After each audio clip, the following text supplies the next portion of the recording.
It's the best day of the week. It's Friday. It's Friday. You got to get down on Friday. I think everybody's looking forward to the weekend, and I know we certainly are here and excited to get the weekend started with the Morning Pitt Mailbag here on youtube.com/Panther-Lair.com. I'm Chris Peak from Panther-Lair.com. Glad you could tune in this morning for a little bit of Pitt sports talk, and of course, these Friday episodes are a little bit unique in that we do the mailbag. We get questions from Pitt fans all week on the message boards at Panther-Lair.com, and then we answer as many as we can here on a Friday. We take all these questions on Friday in the Morning Pitt Mailbag. So make sure you like this video and subscribe. I'm not going to waste much time. We've got great questions this week. I want to dive into it. Morning Pitt Mailbag right here on youtube.com/Panther-Lair.com.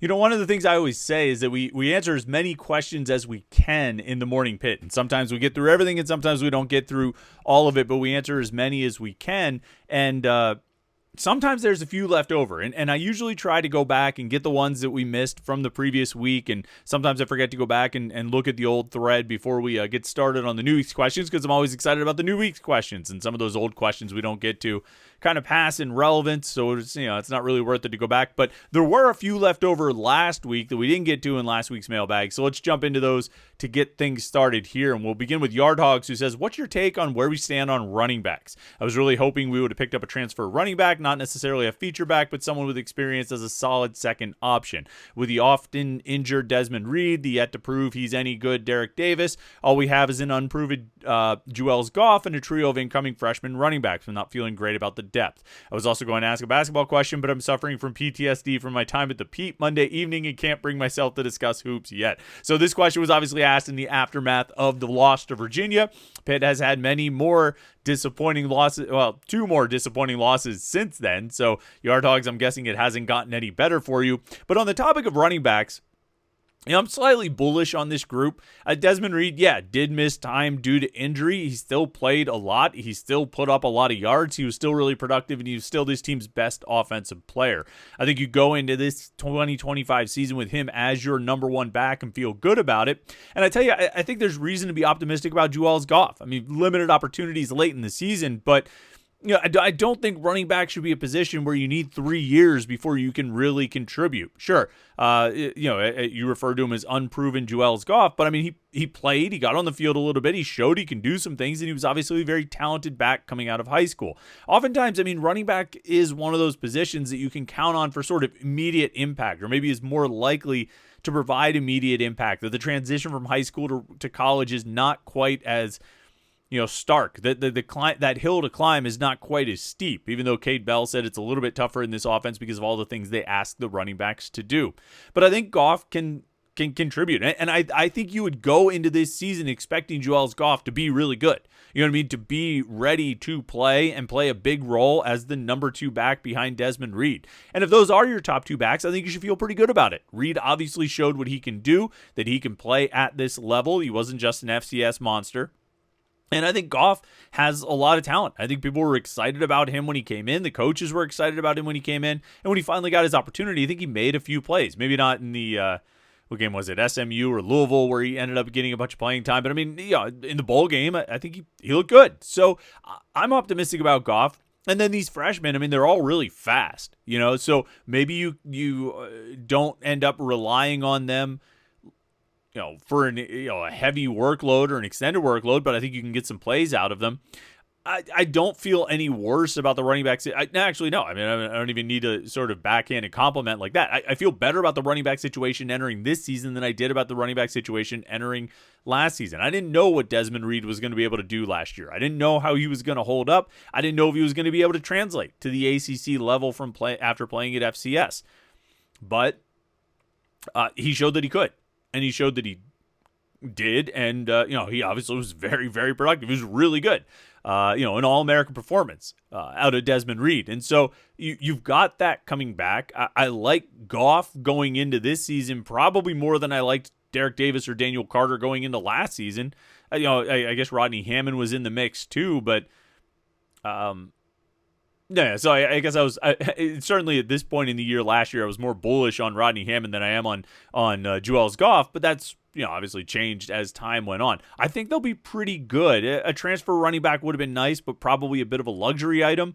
Kind of like getting another backup quarterback or something like that would have been nice, but maybe a bit of a luxury item compared to some of the other priorities they had in the portal. And so I think they'll be okay there. I actually think they'll be pretty good there. I think they've got good backs, and if the line can block, which is going to be the caveat we add to every single thing we say about this team this year, I think they'll do well. Rocky Panther asked, and again, this question was last week, on a scale of 1 to 10, how angry are you at Jeff Capel that he hasn't unleashed Amsal Delalic? I'm 1 to 10 scale, I'm past the point of I was never actually angry about it, but it's incredibly disappointing. This is a team that's not shooting three-pointers very well. They haven't been particularly efficient as a shooting team since the ACC schedule started. Zach Austin was their big three-point shooter for the first 17 games of the season. The last 7, he's been shooting sub 30% from 3 because that's not really his been game. In those 7 games, he's had 45 three-point attempts. He's not a guy who should be shooting 6 threes per game. He is shooting 6 threes per game because he has to. Nobody else is going to. And, he's got, of the guys who actually get opportunities to shoot, the guys who actually get passed to, he's got as good a chance of making them as any. Now, the guys that should be shooting threes on this team are the Diaz-Graham twins, Brandon Cummings, and the, aforementioned Amsal Delalic. But the fact that it has taken multiple injuries for Cummings and Delalic to even sniff the court since ACC play started, it's getting a little old. And we've said this over and over again. Like, no, maybe they give something up defensively. Maybe they are a defensive vulnerability when you put Cummings or Delalic on the court. But you know what? Everybody on the court is a defensive liability at this point. Everybody on the court is a defensive weakness or a defensive vulnerability. You might as well play the guys who give you a chance to score. And that's what Cummings does. That's what Jorge Diaz-Graham does. That's what Amsal Delalic does. And that's what Guillermo Diaz-Graham does too. So you should give him some chances to shoot. And we'll have another question about that coming up, about Amsal, so we won't go too deep on that right now. Corner of Forbes and Fifth asked a question, and there's another question like this. This question came in at the late last week after we had already recorded the mailbag. Another question came in this week asking the same sort of thing, so we'll just take this one since it came in first. Looking ahead at the next 5 years, are you more optimistic about the state of the Pitt football program or the Pitt men's basketball program? I think generally speaking, it should be easier to buy your way into success in any given season in men's basketball. Women's basketball too, for that matter. Just for the simple fact that you have fewer players that you need. You only have 5 people on the court at a time. If 1 or 2 or 3 of them are really good, you're going to win a bunch of games. Now, because you only have a few players on the court, the prices go up. It's going to cost you more to get a good player, an impact player in basketball than it will in football. But the impact, proportionally, the impact that 1 or 2 or 3 good players can make is significantly higher than what 1 or 2 or 3 good players in football can do outside of like a quarterback, a left tackle, and a pass rusher. I think it's tougher to do it quickly. If you fall into a hard time, you have a bad year, it's a lot tougher to turn it around. Now, Pitt football sort of did that. They went 3-9, and basically by acquiring Eli Holstein and Desmond Reed, in addition to a couple other pieces, they went from 3-9 to 7-6. And that with all the caveats that come with last season of what they ultimately could have been if Reed and Holstein and Branson Taylor stay healthy all season. And I shouldn't even include Reed in the healthy thing. So they were able to institute a turnaround that way. I don't think that's going to be all that common to make that kind of quick turnaround because I think it's hard to get a quarterback like that unless you take somebody who pretty much is unseen and is kind of a toss-up on how good he's going to be. Now, Holstein turned out to be really good. Desmond Reed turned out to be really good. Can you strike, can you strike gold every year like that? I think that's going to be tough. Whereas you should be able to go out and get a really good shooter and a really good guard and a really good big every year in men's basketball. Like if those are the needs you have, if you haven't recruited or developed or held on to the players that you have, you should be able to go out and fill those spots. Like no matter how this season ends, I have no doubt in my mind that they can come back next year and be much better. They should be able to come back next year and be much better if they have a plan and they execute it well. Obviously, this year's transfers did not play out, or did not pan out the way they expected them to with Cam Corn and Damian Dunn. But Jeff Capel has generally done really well with transfers. This year was his first real whiff on transfers, but he's done well, and I think the potential exists there. So 5 years, which program's in better shape? Am I more optimistic? I think to some extent it's what kind of, on the football side, the question is what kind of success can they generate in this window with Eli Holstein and Desmond Reed and these guys. On the basketball side, there's a little more optimism because I think you can just turn it around quickly with roster retention and also player acquisition.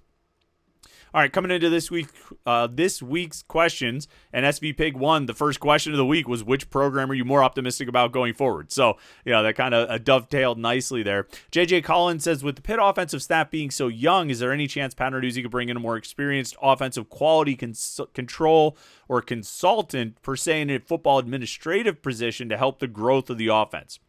I think he could bring someone in to help just help in general with scouting and game planning, but not necessarily under the guise or even with the implication of bringing in someone older to mentor the younger coaches. I don't see Narduzzi really doing that. I think he would feel like he was undermining Cade Bell and Cade Bell's authority as the offensive coordinator if he were to do that. So I don't see that happening. Now, there are a lot of these quality control positions available. You can bring in a lot of guys to add to your staff, and having another set of eyes, having another experienced coach in there, breaking down film and that kind of thing, it's all valuable. And very much, you can get a lot out of it. And so it's worth doing. But bringing in someone to sort of mentor Cade Bell or serve in that kind of role, I don't know if I see Narduzzi doing it. Yuli's92 says, with Alan Green now as the athletic director, I have a 3-part question about the Pat Narduzzi and Jeff Capel extensions. 1, at the time, how were those deals perceived, considering both the recent highs and the red flags? 2, with Heather Lyke nearing the end of her tenure, new chancellor in place in the state of college athletics, what was the rationale behind the timing of these extensions? And 3, looking back, how do you assess these contracts and what key lessons should Pitt take when handling future coaching deals?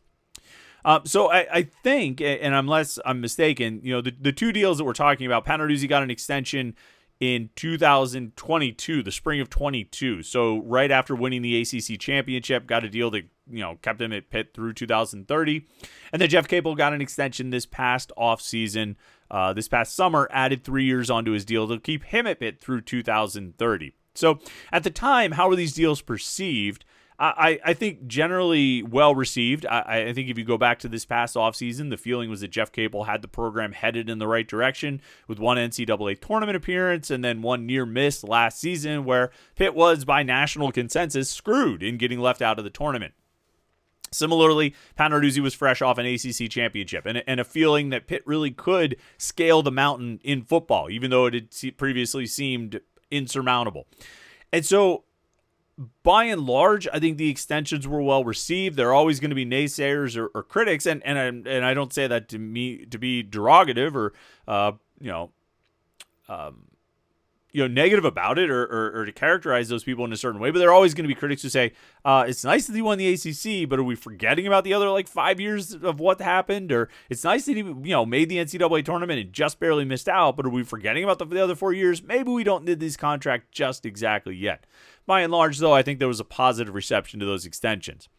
As far as Heather Lyke and Joan Gable, I don't know. It's curious, particularly that Capel's extension was done in the summer, just 2 months before Joan Gable fired Heather Lyke. If Joan Gable knew she was going to make that change, would it have been worthwhile to hold off on the extension until a new athletic director could be hired? I think that's a fair question to ask.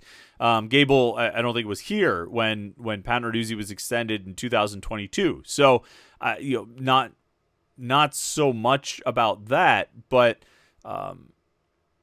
it is kind of curious the timing of it over the summer. I don't know. I don't know a lot of the rationale behind it. There was still 3 years left on Jeff Capel's deal. Narduzzi had years left to extend them there. You usually need to be a couple years ahead of the end of the deal before you extend, but I don't know.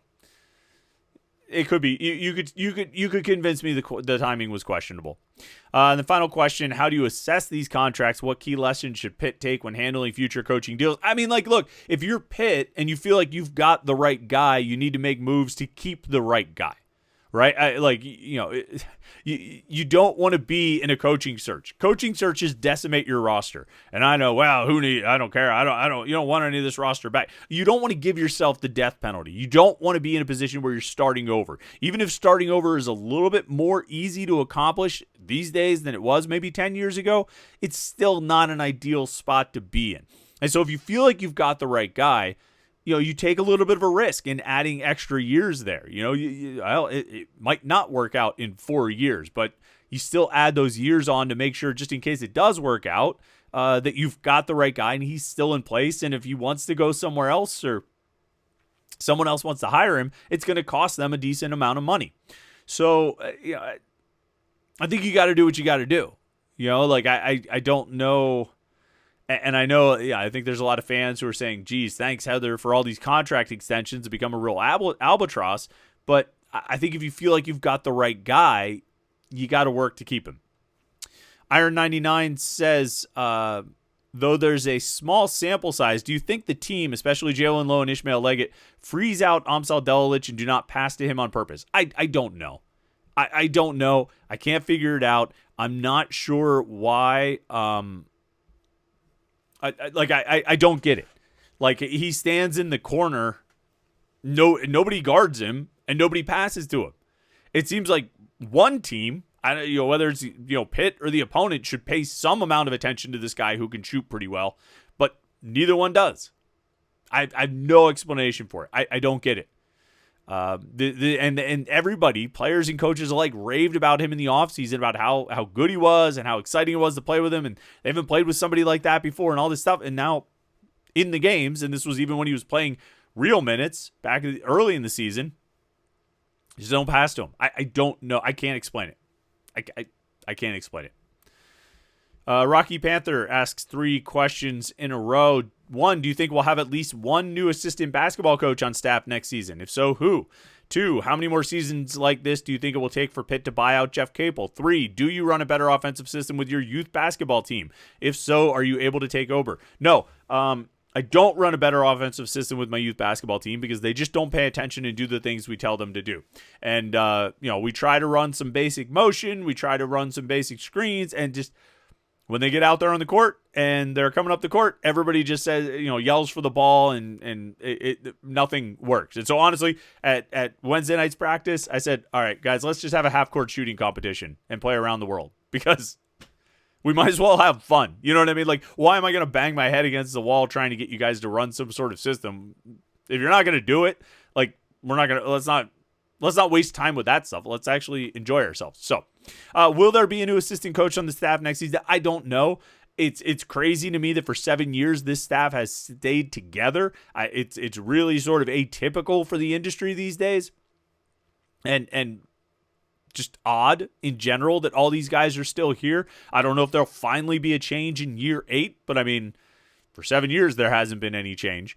And then how many more years like this will it take for Pitt to buy out Jeff Capel? I don't know. Whenever the money actually makes sense. And it doesn't make sense right now. And look, you know what? They'll have some attrition from the roster. Obviously, they have some seniors who are going to be done. They'll have, a couple underclassmen who will transfer. They'll bring in some new guys. They'll get some transfers in. And look, you come out of the 2021-22 season, they won like 11 games that year. They won like 6 ACC games, I think. They went 5-6 in the non-conference. It was a disastrous season. They couldn't afford to buy out Jeff Capel at that point, so they went out and they brought in Nelly Cummings and Blake Hinson and Greg Elliott, and they go to the NCAA tournament. Like, a turnaround, and this goes back to what we were talking about earlier. A turnaround can happen quick in college basketball. This roster is not built the right way, and it's not gelling the right way, and it doesn't have the right kind of chemistry and the right kind of complement of talents. But that doesn't mean they can't do it next year. That doesn't mean they can't get the right roster together next year. If you have the financial support and you have the NIL money, you can put together whatever kind of roster you want. And there's enough good players out there that you should be able to do it. So, Yeah, I mean, we'll keep talking about buyouts and how it doesn't make sense to pay it right now. But the reality is, I mean, this thing could turn around next year. It should turn around tomorrow. At the very least, we should all get a reprieve tomorrow when Pitt plays Miami. They should have a game that makes everybody feel a little bit better about themselves, at least temporarily. Devil Dog 444 wants to know, when do spring practices start? Wait, I had a date in mind. They don't tell us, of course. They never tell us. Let me see. 1, 2, 3, 4, 5. I want to say spring break this year is the first week in March, which would probably put the start of spring practice around March 10th. And then they would 5 weeks leading up to March 12th or April 12th, excuse me. I assume they're still going to have a spring game, even though a lot of schools don't. Or a lot of schools are starting to talk about not doing it. So that would be my guess would be March 10th, Mario Day, right? So we're inside of a month. Better start getting some spring camp preview content together.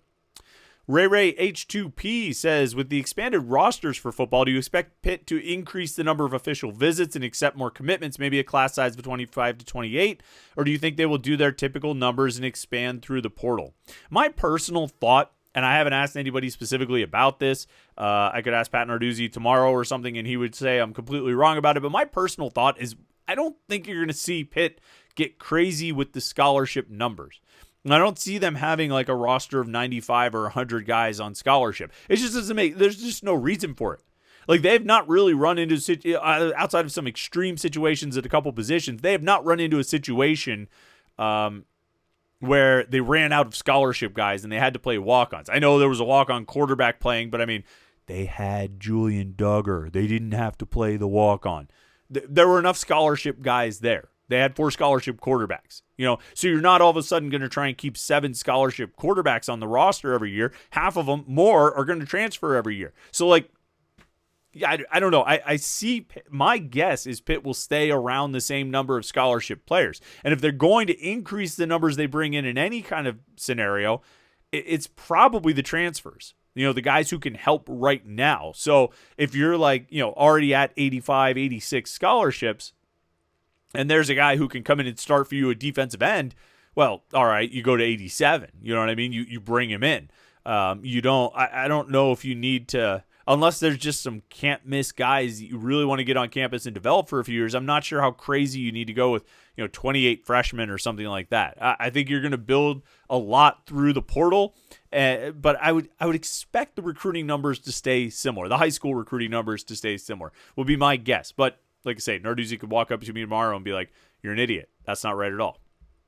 That's how it goes.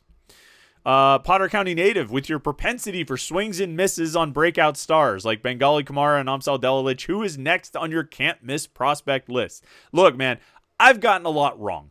I'll be the first to admit that. Bengali Kamara didn't pan out. Amsal Delalic didn't pan out yet.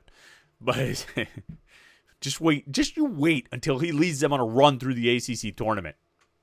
Everybody's going to be calling me then and be like, dude, you were right. You wait. It's taken 24 games, but they'll figure it out. All right. And he's going to lead them through the ACC tournament. Write it down right now. And you know what, though? I've gotten a few right. I hyped up Kyle Lewis quite a bit, and the dude turned into an All-American. I said Rasheem Biles was going to be really good. He played awesome this past year. So I don't miss on everything. I miss on some. But, for every Michael Smith, there's a Jordan Addison. All right? Give me a little credit here. I know I went to bat pretty strong for Bengali Kamara and Amsal Delalic, and those two didn't work out. But you just wait on Delalic. Time is going to tell. Let's see. 2 more questions. Iron99 says, if it comes down to it, do they accept an NIT bid this time around? I don't know. So senior-wise, right? I mean, Ishmael Lega, Damian Dunn, Zach Austin are done. They're out of eligibility. It might depend on how many guys are going to transfer right after the end of the season. If you're losing 3 more guys or something like that, of contributors out of that top 8 or so, then maybe they decline it again. If you think you're going to hold on to the core of the roster, that you could play 6-7 guys in an NIT, then maybe they go for it. Although I think Jeff Capel was on vacation on Selection Sunday last year. I think he like bailed pretty much right away. So that decision was sort of made before the NCAA Tournament Selection Committee even made its announcement. I don't know what they'll do, and I don't know what they should do. I think that it's valuable. You can play, but dang, I mean, this team already seems to be struggling with motivation. I don't know what kind of motivation they would get up in, the NIT. All right, final question. Sabo8878 says, where do we find the answers to these questions? Right here, buddy. Right here. The Morning Pitt Mailbag on youtube.com/Panther-Lair.com. If you watch the Morning Pitt every day, you would already know that the mailbag comes up every Friday. We do this, we used to do it as a written mailbag. Now we do it here on YouTube with the podcast. So we appreciate everybody who submits questions. It's always a lot of fun to do this. I like the questions this week. It was a lot of fun to talk about some of these things. I like some of the questions overlap because that means you guys are really thinking about this stuff. So I like getting in on those conversations. So thanks to everybody who submitted questions. Thanks to everybody who watched these videos all week. It's Friday, folks. Enjoy the day. Enjoy your weekend. Like this video and subscribe. Enjoy Pitt Miami tomorrow. And we'll catch up with you on Monday for the Morning Pitt right here on youtube.com/Panther-Lair.com.